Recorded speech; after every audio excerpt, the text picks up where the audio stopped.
Hey everybody, it's Melissa with Build a Better Bakery. So excited to have you here today for our hashtag Thursday Fave sessions that are currently taking place at 9 a.m. Pacific Standard Time every Thursday morning. Now I do want to put out a little FYI that with the summer, I may have to change the time on this. 9 a.m. is possibly going to be a problem going forward. So we're going to stick with the 9 a.m. right now, but I'll let you know if I need to change the time a little bit over summer. We'll figure it out. So thank you so much for being here today. Let me make sure we're set up. Okay, I have my video on so I can hear me and see me, which means hopefully you can too. Go ahead and throw up your hashtag replay if you are here on the replay. It lets me know you've seen the content. Here with Build a Better Bakery, I just want to let you know that inside this group, the Build a Better Bakery neighborhood is all about making baking business simple. So today I want to talk about baking profitably because it's one of the questions I get asked a lot, which is baking profitable? It's kind of a multi-tier answer because there's a lot of aspects in your business that are going to determine if what you're doing is profitable or not. So it's really not a yes or no. Yes, if you know your profitability basics and how you have things set up, if you know that they're set up correctly for profitability, then you will see profit, right? And then the answer would be no, if you haven't grasped what you need to do to make these changes and make your work profitable, right? There's things to avoid as well. So yes, it can be. Sometimes it's not if the work hasn't been done beforehand. That's how I just kind of want to, in a nutshell. So let me know in the comments before we get into the three top parts of the process that I want you to know about to becoming profitable. I want you to let me know, do you know your numbers for your business inside and out? Like if I asked you a question about the numbers behind your business, would you have a really good idea of what the answer is, right? Or do you have data in front of you where you could figure out that answer? On a scale of 1 to 10, 10 being solid, I could answer any question right now. 1 being, I've never even thought about this. Let me know in the comments so I can see kind of where the group members are on how much information you have about your numbers right now. Hey, Lori. Hey, Kelsey. Hey, Whitney. Good to see you. Hashtag live. They're already doing their hashtag live. If you're ever here with me live, throw up the hashtag live. That gets the comments going. I know that you're here with me and it's easier for me to see who's here. So definitely do that. Now, I will say that, as I mentioned, building the profitability backbone of your business is kind of a process of multiple little pieces needing to be in place. A number of different aspects to look at. When you are profitable, you're going to be able to make, because you have those little pieces in place, you're going to be making very clear and concise decisions on a daily basis. And it's going to keep your business profitable because you understand where those decisions need to be made. And you have the understanding of the numbers to know, yes, that's good. That's a good idea, or no, that's not. So in this session, I wanted to share those top 3 important aspects about profitability. 1 is pricing musts. There's something I want to mention about pricing. 2 is boundaries. Always about boundaries, right? In the baking world. And 3 is about capitalizing on your labor. And I'm going to give you some examples of what I mean by that. So let's hop right into number 1 for must. Pricing musts. This is where you know your numbers and account for all the costs in your business. Pretty much it, right? It's less of like a guessing game, estimation game, and more of a, I have actually looked up how much it costs to do XYZ. I've actually looked at my overhead costs, my bills. I've seen them all. I've calculated it up. You know, that's the basis of pricing, is you can't really price a product until you know how much it costs to make it. And if you haven't calculated how much it costs to make it, which includes everything surrounding your business, every bill, every consulting call, every insurance payment, every apron, every rag, every, cup of butter, all these things cost you money. And so they need to be accounted for, because if you're not charging for them, you may be paying to run your business, which that's kind of sort of happened to me at the very, very beginning. The very first time I did my taxes, and I was like, wow, I did all that work for this. It's a shock and it's kind of painful. So that I really like to nail this one, because knowing the numbers can be a little scary to kind of want to keep it in the dark because you don't want to know. You just want to bake for fun, or you want to keep enjoying it. You don't necessarily want to like know the nitty gritty. But I promise that as you look into it, it's going to start feeling better. It's going to start feeling like power. Knowledge is power, right? So that's what it's going to start feeling like. You actually have a handle on what you're doing. So to make it simple without getting into the pricing weeds, because I can talk about this forever, basically you're going to make more than what you spend to run the business, right? It's like two little weights. You have to make more than you're spending. That's, that can help you pay yourself, and it can grow your business through savings or however you're investing in your business. So it's a simple concept, right? But it really depends on you knowing your numbers and understanding how to charge for your time and services, which can be, if you have like money mindset issues, if maybe you don't really know how much to charge, you're trying to look at the market, or you're not sure how much your time is worth. That can be, something that you need to talk to someone about, like me or another mentor, to figure out where you need to set your pricing. So on the scale of business costs, I do want to mention that baking is pretty expensive. And, a consultant might not have as many bills as a baker, right? Because when we think about it, it ranks about 50% in the 50% cost range to produce a product. And that's pretty common. That's not the same for people who don't have a lot of materials like we do, right? So it's expensive to be a baker. And it means that if you are still at the stage where you're throwing around like guesses or emotional pricing, it feels like it should cost $5. Okay, it's emotional. You don't know how much it should cost because you haven't done the number, done the math behind it. If it feels like it should cost $5, that's just emotional. You're guessing. There's no data behind that. So if you're still at the stage where you're pricing like that, which I'm sure plenty of you are, it's where a lot of people start, rather than calculating prices based on a formula, a list of data, a list of numbers, it's just a number, okay? It's either a guess or a number that you've calculated up. More than likely, you're not profitable if you're just guessing, because we tend to downgrade our own products. We tend to not think about it like a client. We're thinking about it like we're making it. And it's just a different mindset. And a lot of us don't value our own time, which we really should, because time's a thing you can't get back, right? It's actually very, very important that you charge correctly for your time, because you can never get that back, and they are buying that from you. So if there's not the formula, more than likely you're not running profitably, or you're missing some key information about what's going on in your business, which could determine your decisions. And you could start making decisions that aren't profitable because you don't understand the numbers, if that makes sense. So I just want to really, like I said, I'm very passionate about knowing the numbers. I want to mention an example here. This is one thing that I guess I really didn't know this at the beginning, like 16 years ago or whatever. If you're in the US and you're paying you're working for yourself, you're self-employed, you're going to be paying 30 to 40% in taxes on your income as a self-employed person.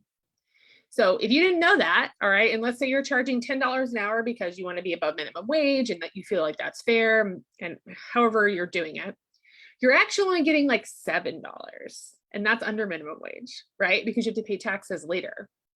So that's a problem. And that's just an example of knowing about, like in the pricing course we have a little section on taxes to let you know, like, okay, you're making this money, but at the end, there's going to be this other thing that's going to happen. And that's going to help you determine what to do on the front end, right? That's the data. That's the information you need so that your pricing reflects what's going to happen to you throughout the entire business year. And that's where it can just come back and bite you hard if you don't know about it. So again, getting that info is important. Another example, if you're emotionally pricing or let's say you feel like that item should be like $10, but you didn't calculate anything. You made it, you spent the money, you bought the packaging, you did all this. And then if you actually counted it out, let's say it ends up being like $12 total that you spent. So you've already handed the product up. They've already paid for it. But when it comes down to it, you have paid $2 to make that for somebody.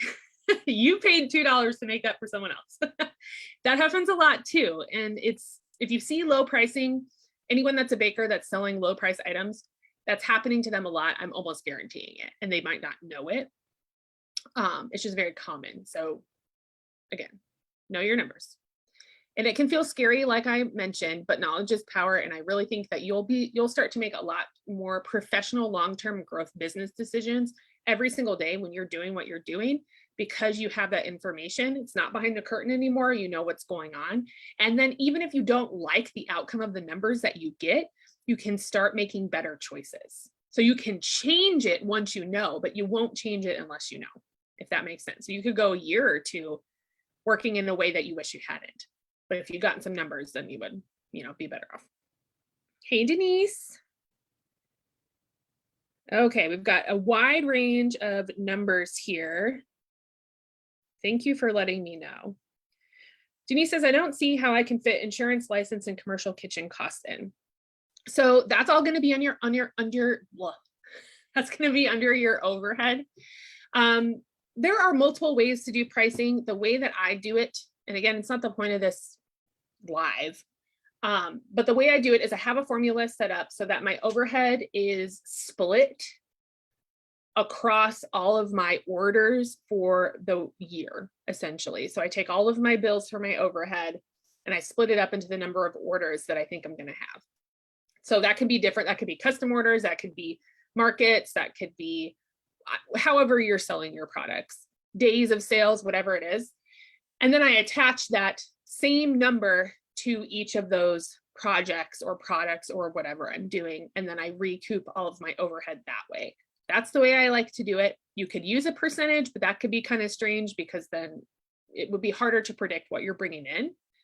So that's why I don't do percentages. I do the flat rate, but that's how you work it in. So you get all those costs together, you break it down, and you charge people accordingly to help you pay for those bills. At least that's the way I do it. All right, number 2 is boundaries. This is a subject that is lengthy as well, but I wanted to touch on it because it's important for baking profitably.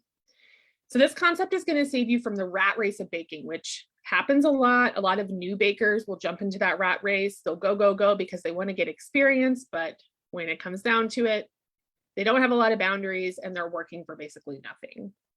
And there's always going to be someone out there that just wants to bake for baking purposes, and they're going to charge pennies for their work, and it's going to be a problem for them. And maybe even for you, if you're trying to bake profitably and this person is showing up and not charging anything. But at that point, they have a hobby, not a business. So hopefully people can see that it's a hobby, not a business. But there's nothing much you can do about it. You just have to let them do their thing. But if you're trying to be profitable, if that is your goal, you cannot do that anymore. So you cannot be doing inside the rat race because it's not going to work out. You're going to be tired, exhausted. This is a labor heavy industry. So the pricing has to be right and the boundaries have to be set up so that you can actually work your business without, with like actually getting sleep and eating and all of the stuff that you need to do to keep yourself healthy, right? So it has to make business sense for you to do a thing now, right? If you have the boundaries, it has to make business sense. And if you're going to work for other people, they need to be paying for your time. So that's just how it is. Otherwise, your time is going to be filled up to the gills with work that isn't profitable. And you're going to be spinning your wheels and you're going to be working like a dog and you're going to have nothing to show for it.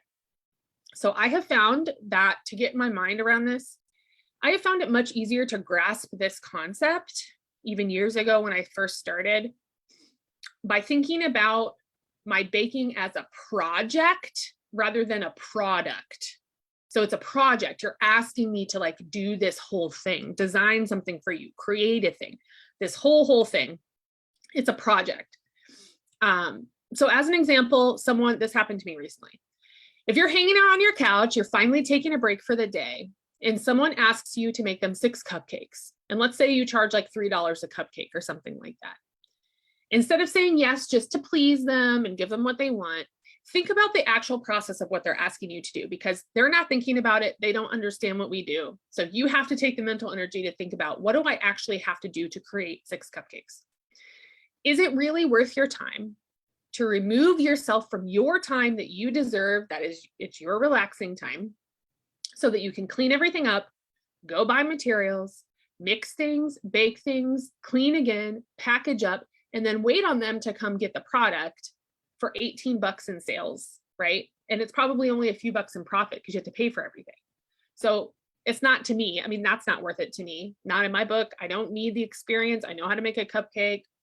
I'm not already baking, so I can't fit it in. Like, that's not worth it to me. So that's a boundary. You say, no, I can't. I'm sorry. I have a minimum order, right? You can set up boundaries around that. But whatever makes sense for you, it's going to be different for everybody. It might look like order minimums. It might look like set baking days. You only bake certain days of the week. It might be minimal menu, right? You only take certain orders, etc. For me, I have all of those. Okay, I have a lot of boundaries set up. It's very tight, and I make sure that people understand what's going on. And I will serve them if I can, but I'm not doing the rat race anymore. We're done with that. And I'm gonna do what works for me. Number 3 is capitalizing labor. This concept helps you use your time to the fullest ability, while also holding your boundaries. So it's kind of a twofer. And to capitalize on the time is important because you only have so much time that you're working, right? So this time that you're spending working, if you can create more profit with that time slot, that's good for you. So that's kind of what I'm talking about, capitalizing on your time, layering orders, that kind of thing. I wanted to give you an example of what I do here locally and show you 2 different sides of it so you can see how I'm capitalizing on 1 4-hour time slot. I call it my cookie baking day. Okay, it's on Wednesdays. And I bake the same cookie products from 9 to 12 every Wednesday. It's what I do. That's unless I'm gone or whatever, like I'm baking from 9 to 12 every Wednesday, the same cookie recipe, the same cookie product. Now, I recently got asked if I can make 24 cookies for a good friend of mine who's having an anniversary. Normally, I would have to say no because I'm completely booked already through the month. I don't have any open slots. But when I looked at my schedule, I realized that when she needed them was going to be, it was going to work out that I could bake them on Wednesday with my other cookies because it's the same recipe. So I just grabbed a cutter and cut them out, maybe an extra 20 minutes just to have them in and out of the oven, maybe like this much more extra time. And then I got them done, right? So I was able to take that order, which added more profitability to my time slot because I was able to stack my time to capitalize on the labor that I was already doing. So I ended up being able to take her order, even though technically I was booked out. I smushed it into another similar thing. So realistically, I wouldn't have accepted that, but I was able to capitalize on the Wednesday baking day, and that worked out for her and me.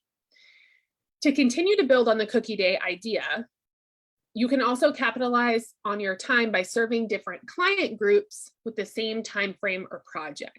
So think about expanding what you're doing with certain products or certain days. So I use the cookie product that I make on Wednesdays to serve a corporate client with a large weekly order. So that's a recurring order, an invoiced order that I get every week. I also use that same product and time slot to serve individuals who are on a subscription for that same product. So that goes to individual homes, right? Mail it, deliver it, whatever you need to do, and that one corporate order. And then if I end up with any extra of that product, I put it in my VIP group, which is where people like to buy that pre-made product that's ready to go. So I've got 3 different revenue streams, 1 product, 1 4-hour shift. And you can see what I'm talking about, layering, capitalizing your labor. Now, another example of holding a boundary plus capitalizing on the time is to fit work to your current schedule only. So instead of trying to like maneuver your entire life to help people out, which is what a lot of bakers do, I'm not saying it's wrong, but it can get exhausting. So instead of doing that, think about how you can only accept work or things that happen to fit into a schedule that's already full. So I got asked a few days ago if I could make someone a last minute cake. That's not really what I do, but so I was going to tell them no. So instead of saying a straight no, I gave them an option. And I said, if you want to jump onto an order I already have, they've chosen chocolate for their cake. So if you agree to have a chocolate cake, I will happily bake that for you at the same time and then be able to get you your cake in a few days as you've requested. And they accepted. So maybe they weren't interested in chocolate cake at first, but knowing that that was the only way they could get something created in a short period of time, they took the offer. Now I only still have to mix up that 1 flavor of cake. I don't have to buy more materials. I can just do everything at once. I'm stacking, I'm capitalizing my labor. I'm making more profit with my time, and I haven't had to do a ton of extra work because I have the boundary set up and I'm willing to give them an option, but it has to work for me. Okay, so just an example of different ways you can kind of set those boundaries and still have a healthy business where people understand what you're doing. No one's getting upset, you're giving them options, but it works for you and it's profitable. So to recap, the basis of profitability builds out of knowing the numbers so you can bring in more money than you're spending in your business. More in than out. And you know, with the numbers, you know for sure every single time that it's profitable, or you say no, right? Because you have the knowledge in your little tool belt. Then you parse out your pay, you give your business some business profit, so everybody's getting paid. And then using all of your funds to pay your bills and your materials and everything else that you have set up. And then boom, you're profitable, right? It's not a guess anymore, it's math. So I do have a blog post on pricing basics, actually 2 different ones, one on formula and one on kind of like what to avoid with pricing that goes over some of the things we talked about today. And I have a full course with charts, videos, step-by-step. If you need any of that, just send me a DM. I have links to everything. You can let me know what you want to look at.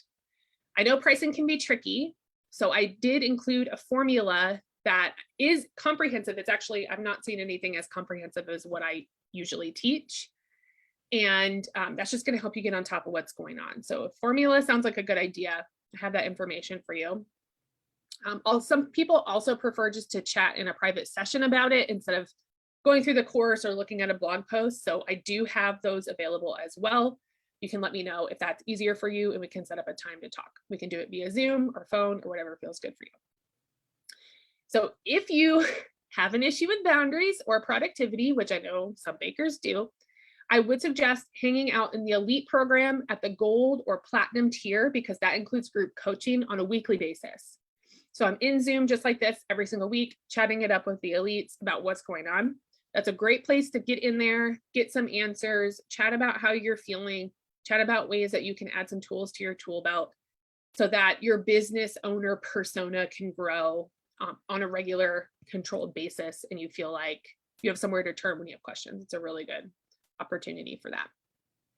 I wanted to mention that this month we are guiding a challenge inside the elite program, which is something we do once a month inside for the elites. We're going to be working on building our skills at communicating to our ideal clients, which is something we hear a lot of bakers feel like they're not super good at.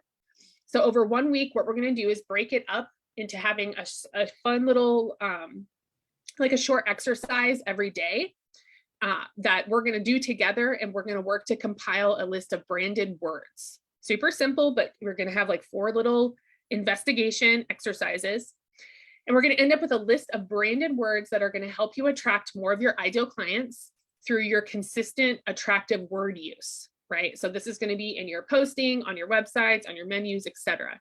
Maybe even coming up with a new tagline, whatever it is. These words are going to help you better. It's a piece of your branding, essentially. What words are you using to describe your business? We're going to start that challenge on June 20th. Like I said, it's like a little thing for 4 days, and the 5th day is a completion day. And it's included for all the elites at any tier inside the elite program. So if you've been looking at it, if you want to try some mentorship, if you want to try the challenge out, there's at least 3 different ways to get in right now. You can just choose what feels best for you. And so if you join us this month, you're going to be better at copywriting and communicating through your business. There's also a full training on copywriting inside the elite library vault already. So there's already a ton of information on this, plus the challenge is going to help you with that. So we'll definitely see you in there if that sounds good. And for me, that's it for this. Hey, Sierra. Hey, Nikki. Denise says, oh, I missed some. Hold on a sec.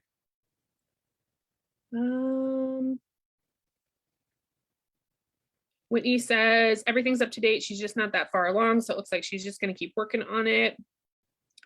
Denise says, are there some items you just decide not to sell because it seems no one would pay that much for something, or do you decrease the quantity in the package so they buy a smaller amount? It kind of depends on how you want to do it. You can maybe do a little bit of market research and ask some people for their anonymous feedback on what's going on. I have decided that I'm not my own customer, you could say. So some people will pay certain amounts for things that I would probably never pay that for, but it's because I know how to make it. Does that make sense? Usually the only time I decide not to sell something, like for instance, cake pops is a good example. I've done the math on it. I don't feel like people are going to pay me $6, $7, $8 a cake pop, which is going to cover my labor for like the really intricate ones, the little sculptures that everybody wants. I also don't like making them. So if something is really expensive and I don't love making it, I'll usually cut that out. I have to at least be okay with making it, or it's not going to work for me. I have not had a lot of pushback on my pricing, but but I position myself through my copywriting and my photography and the things that I'm doing to be more of a high-end person where I live. So the pricing, it's more, for me, it's more of a positioning and more of a, like I do bundle pricing sometimes at events. I try to make it more attractive and people really like that. So for me, the answer, I guess, would be no, but I would do market research with your group and try to figure out how they feel about it. Denise says, yes, still thinking it's adding more cost in. I may have to decrease. So little hard love. So I don't think that you should decrease your hourly rate to try to stay under a certain price. I think you should come up with the pricing that makes sense for you and go from there, because it's just math. So if it ends up that you have to charge XYZ for the product, that's what it is. And if it's not profitable, then either don't make the product, or like you said, make a smaller quantity of it, or have a minimum order so that you know you're always making X amount of dollars before you, so everything is profitable when you're taking those orders. But I definitely don't think you should be decreasing your hourly rate or trying to stay. The goal is not to stay under a number. The goal is to find out how much does this actually cost me to make it profitably, and can I sell it at that amount? And if you can't, then there are, like we just talked about, there's a couple things you can do. I would definitely try. I wouldn't assume that you can't, because you never know. But anyway, that's my 2 cents on that one. Denise says, I have a hard time keeping money in a bank account or spreadsheet of materials and profit margin money, etc. Hard time keeping money. I don't know exactly what you mean by that. If you want to, you can schedule a call with me. We can talk more about this just to get you feeling better about everything. I want you to feel comfortable. But yeah, we can definitely talk over Zoom or something like that if that's what you want to do to help you get a hold of that. Alrighty, okay, so it's it for me today. I'm off to prep for a market. I have a market this Saturday. It is supposed to be 112 degrees outside. It's an indoor market, but it's like still super hot. So we'll see how that goes. And I've got 2 cakes to put out later today. So I'm gonna go do that. I'm gonna be available via email if you guys like to talk over email. My DMs are open if you want to send me a message, or you can always post here in the group. You can tag me, you can ask questions in the group if you want some input from bakers all over the world about what you're doing with your business or what's going on with your stuff. We're always here to help you, and we're excited to have you here with us. So I just want you all to know that baking is profitable if you've put your pieces in place. Those 3 things I mentioned today are important. Rewatch this video if you need to. Send me a message if you need to. All right, I'll see you all next week, next Thursday, and I will remind everybody if the time has to change from the regular 9 a.m. Pacific Standard Time, I'll let everyone know. Okay. All right. See you later.